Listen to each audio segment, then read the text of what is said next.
Alam mo ba na isang napakalaking pagbabago ang darating para sa mga pensyonado ng EHIS at GS? Hindi ito sismis. Hindi ito haka-haka.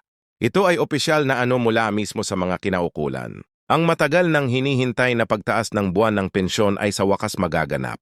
At hindi lang ito simpleng pagtaas. Mula sa dating halaga, tataas na ito hanggang kada buwan. Isipin mo dagdag na tulong ito sa mga bayarin, gamot, pagkain at pang-araw-araw na gastusin lalo na sa hirap ng panahon ngayon. Pero kailan nga ba eksaktong ipapatupad ito? May opisyal na petsa na bang inilabas at kasama ka ba sa mga makakatanggap nito? Baka ito na ang pinakaimportanteng update na hinihintay mo sa loob ng maraming taon. Kaya huwag kang bibitaw sa video na ito. Marami na ang nagkalat ng maling impormasyon online. Mga post na nakakalito at walang basehan.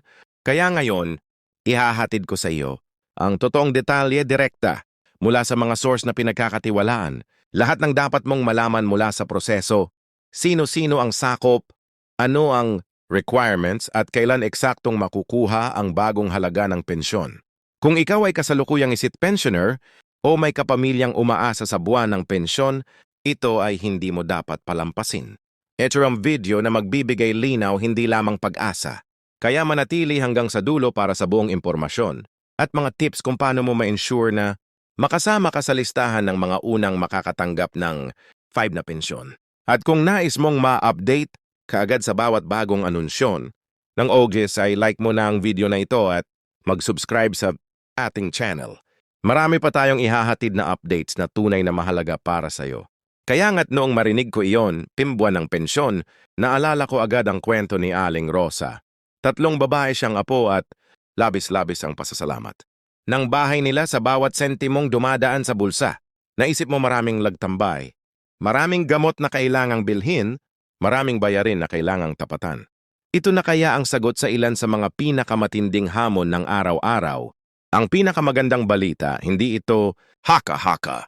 Ang pondong ito ay formal na inaprubahan, formal na inanunsyo at hihiritin natin araw-araw hanggang dumating ang petsa ng unang release. Ngayon, ano nga ba ang ibig sabihin nitong opisyal na petsa ng paglabas? May lumabas na bilang na itinakda ng ISATIS at saka kulang lubusang naunawaan.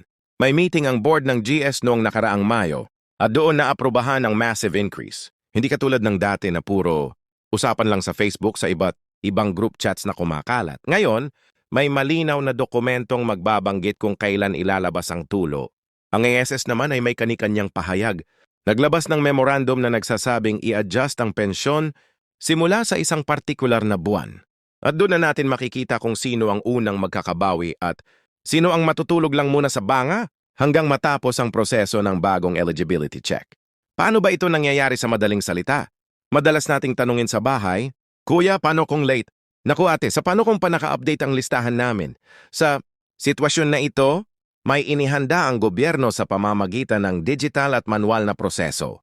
Ang siyong mga set pensioner ay i-review ang kanilang direct deposit o agency payment status. At kung makikita ng accountant ng bangko or NAYES na i-okay na ang profile, ipapasok na agad ang bagong halaga kapag dumating ang pa-enroll ron. Samantalang sa pensions, may guidance memorandum ang bawat head ng finance office sa bawat opisina. Ito rin ang susundin para sa regular na release. Marami sa atin lalo na kung nakatira. Malayo sa lungsod nagtatanong na kailan ito makarating sa amin, kaya sa pagkakatanggap ng official Memo 30 hanggang X na po araw na proseso, bago man lang maging visible ang 5 na pension sa GITR. Hindi kailangang magpanik kung hindi agad lalabas. Mahigpit ang procedure. Sabi nga ng FC, Philippine Statistics Authority, hinahanap ng mga ahensya ang updated profile bilang pangangalaga sa transparency. Hindi biro ang pagbabago ng pensyon. Pinaghahandaan talaga ito. Kaya kung sakaling hindi ka miyembro ng unang batch, huwag ka agad magsisi. Posibleng dahil sa backlogs o kaya ay kulang sa documentation. Huwag matakot. Tumungo sa pinakamalapit na ECS branch o tawagan ang kanilang hotline upang i-follow up. Ibigay mo lang ang iyong ECIT number, pangalan at petsa ng kapanganakan at i-confirm kung nakapila ka na sa bagong adjustment list. Maaari ring magpadala ng scan copy ng iyong sa email ng lokal na opisina. Nakakalungkot mang isipin may ilan sa ating mga seniors, mga lolo't lola na matagal nang umaasa sa pension para sa gamot sa diabetic food. Blood pressure o kayo ay simpleng gamot lang para sa arthritis. Sana hindi sila mapag-iwanan sa bagong sistemang ito. Kaya't napakahalaga ring ipaalam sa bawat kamag-anak ang pagkakaroon ng updated na mobile number, bank account kaya email address sa TSE's account ay malaking tulong para agarang tuloy ang release. Kasi kung may naiwang lumang number o kaya naglo-loan kasi natakot, maging offline profile, hindi agad lalabas ang pensyon. At heto pa kung dati sinadawsan lamang ang nakukuha mo, ngayon ay doble pa nga't higit na maaaring maging pamasahe sa jeep o pamalit sa lupa ng gulay. Isipin mo kahit PH dagdag malaking tulong dahil bawat sentimo ay may katumbas na halagang isang kutsara ng bigas o isang sachet ng gamot. Kaya ang pagtaas na ito ng pensyon ay hindi lamang simbolo na iniisip tayo ng pamahalaan, kundi totoong pagharap sa pagbaha ng presyo ng gasolina at yamang pinagbabasehan ng tumaas na singil sa kuryente at water bill. At kapag nadagdagan ng pensyon may kadiliman, man sa bukid ng gastusin, medyo makikisulyap tayo sa liwanag ng pag-asa na nadagdag ang suporta. Pero ano ang mga sumusunod na kailangang gawin ng bawat pensyonado? Hindi mo kailangang magulat. Kung may abiso sa text message na your pension will now be, starting July. Yan ang unang hudyat. Kung wala ang SLS, tumungo sa opisina na sinasakupan mo. Ihanda ang iyong umid kahit ang birth certificate mo kung hihingin, huwag mong iwasan. Mas mabuti ang maglaan ng ilang oras kaysa umiyak sa kakulangan ng ayuda. Pagkarating ng araw ng release, mapapanood mo sa bank, statement mo ang katagang Keith. Pension 85.5, yun yung tunog ng pagpapala. Dadamputin mo ba agad ang barya?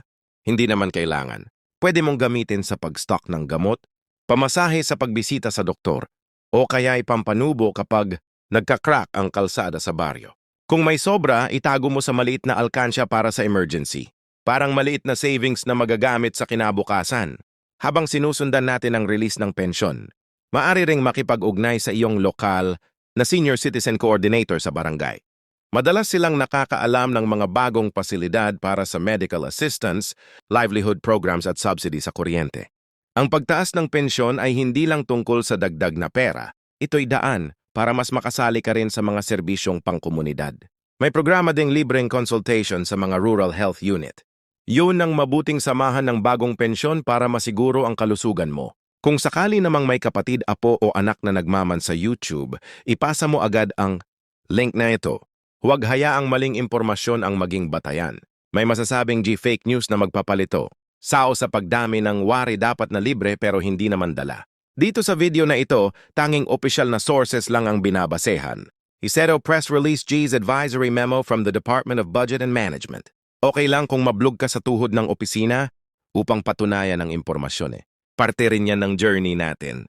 Pero yung pag-bossy body sa maling balita, iwasan natin yon. Para sanay ang mga bata na pangalagaan ang kapakanan natin. Ngayon tanong mo kuya, paano kung hindi pa ako naka-update sa bank account ko? Madali lang.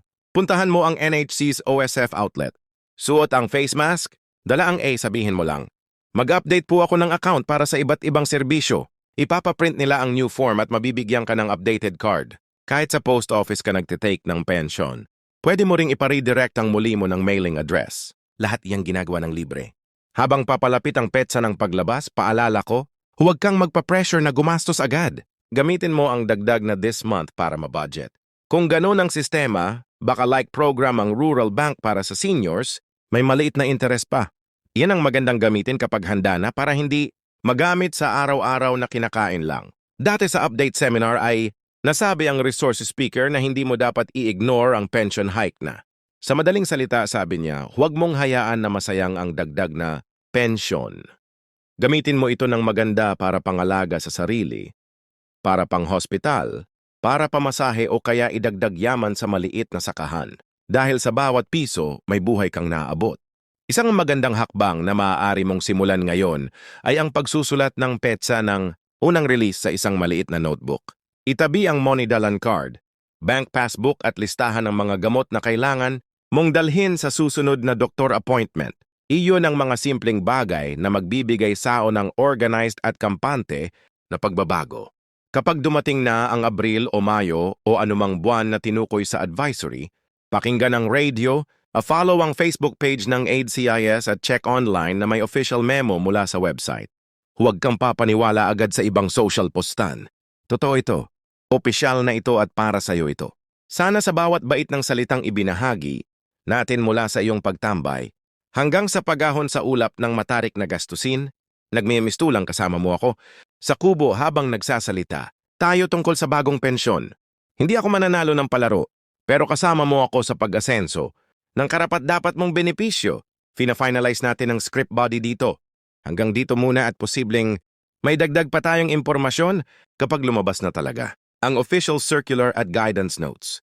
Maraming salamat sa iyong pagtitiwala. Senior kong kasama sa plataforma, magkita-kits tayo sa susunod na segment para sa step-by-step tutorial sa pag-check ng pension.